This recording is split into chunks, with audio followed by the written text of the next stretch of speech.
Welcome to The Explainer. Today, we're diving into a really powerful dialogue about one of the biggest challenges we all face: how to find true mental stability. We're going to explore some pretty profound ideas for finding that inner peace, even when the world around us just feels totally chaotic. All right, let's kick things off with a question that I think hits home for pretty much all of us. Why is it that some tiny disagreement, a little bit of criticism, or just a small setback can feel so destabilizing? I mean, you could be having a perfectly great day, and then one little comment just comes along and knocks you completely off your center. And the source material we're looking at today just nails this feeling with a beautiful metaphor. This purple golden lotus. It's a symbol for that state of perfect inner peace, total balance. And yet, all it takes is a small wind to blow us right off of it. Okay, so let's really get into this idea of the wind. What are these forces exactly that seem to have so much power over our emotional state? And maybe more importantly, why are we so fragile when we're facing them? Well, the master in this dialogue has a name for these disturbances: the 8 winds. Now, these aren't literal winds, of course. They're really a metaphor for the pairs of opposites, the ups and downs that we run into every single day. Think of them as the world's way of testing our inner stability. And here they are. I mean, look at this list. It's basically a map of our biggest vulnerabilities, right? We crave praise and we dread blame. We build up our identities around honor, so we're terrified of disgrace. We tie our sense of security to stuff, making us totally vulnerable to gain and loss.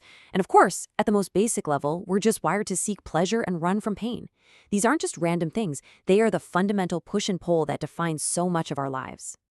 And this is the big reveal, right? The master argues that the wind isn't the real problem. The real reason we get blown over is what's going on inside us. We fall because we operate from this place of separation. We see the world in terms of mine versus theirs, and that right there is what makes us so vulnerable to all of it: the gain, the loss, the praise, the blame. Okay, so if the problem is internal, what's the solution? A really common answer you hear is love. But the source we're looking at today, it really challenges us to stop and think about what we actually mean by that word. Because honestly, it can be a huge trap. Now, this is a very famous, very powerful idea. But, and this is a huge but, the master in our dialogue points out a really critical nuance here. If our understanding of love is shallow, just trying to apply this rule can actually make things worse. The word itself just isn't enough. And this chart just lays it out so clearly. On one side, you've got this misguided love. That might look like just tolerating a friend who constantly lets you down, right? You just enable the behavior to keep going. But on the other side, you have true compassion.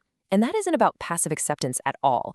It's about trying to understand why your friend is struggling and then actively helping them get to the root of the problem. It's about removing the suffering, not just putting up with the symptoms. Okay, so this leads us to a huge problem. How can we possibly help remove someone else's suffering if we can't even really understand them? I mean, what if we can't see the situation clearly in the first place?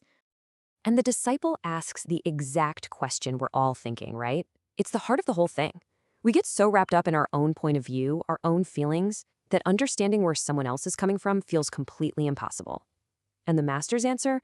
Well, it gives us the central metaphor for this entire dialogue. The master's answer is brilliant. He says we all, every single one of us, wear colored glasses.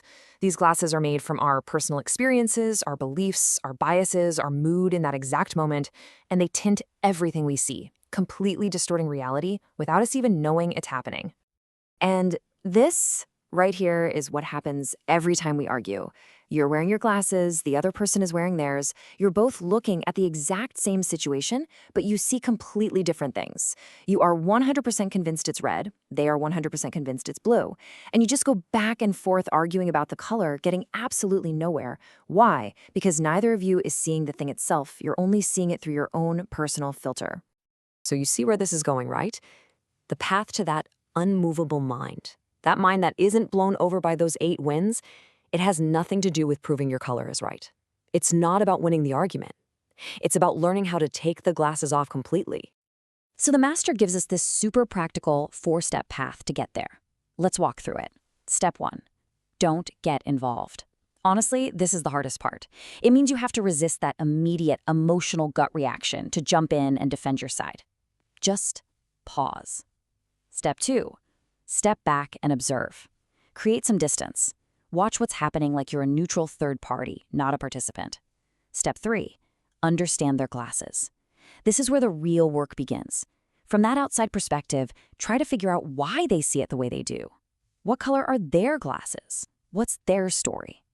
And only then, once you've done all that, do you move to step 4. Help them see clearly. Because once you truly understand, you can help guide them and yourself to see beyond the distortion and see what's actually there. You know, there's a classic poem that just perfectly sums this all up. When you're standing in the middle of a mountain, all you can see are the trees and rocks right in front of your face. You can't possibly grasp the mountain's true shape. To really understand it, you have to get some distance. You have to step outside of it. And that right there, that is how you do it. That's the ultimate skill. By practicing this perspective shift, by learning to step out of the mountain of your own conflict, those external events, those winds of praise and blame, gain and loss, they just lose their power over you. They can't knock you down because you're no longer attached to it all in the same way. Okay, let's bring this all home. Let's talk about this idea of stepping out of the mountain and what this actually means for you, like as a practical takeaway you can use today. If you remember one thing from this whole discussion, let it be this. The problem isn't the problem. The argument, the other person, the frustrating situation, that's not the real issue. The real issue is the filter you're seeing it all through. The real problem is your own pair of colored glasses. The master's conclusion is so radical and so simple, it's almost shocking. As this slide says, when you're wearing the glasses, you see problems everywhere you look. But the conflict itself is an illusion that's created by that distorted view. When you learn to take the glasses off, the illusion of the problem, it just vanishes. So I want to leave you with a question to really think about. Think about some point of friction in your life right now. Could be at work, at home, maybe it's just a conflict inside your own head. What color are the glasses you're wearing? What assumptions, what beliefs, what emotions are filtering your reality? And what do you think might happen if you could, just for a moment, take them off?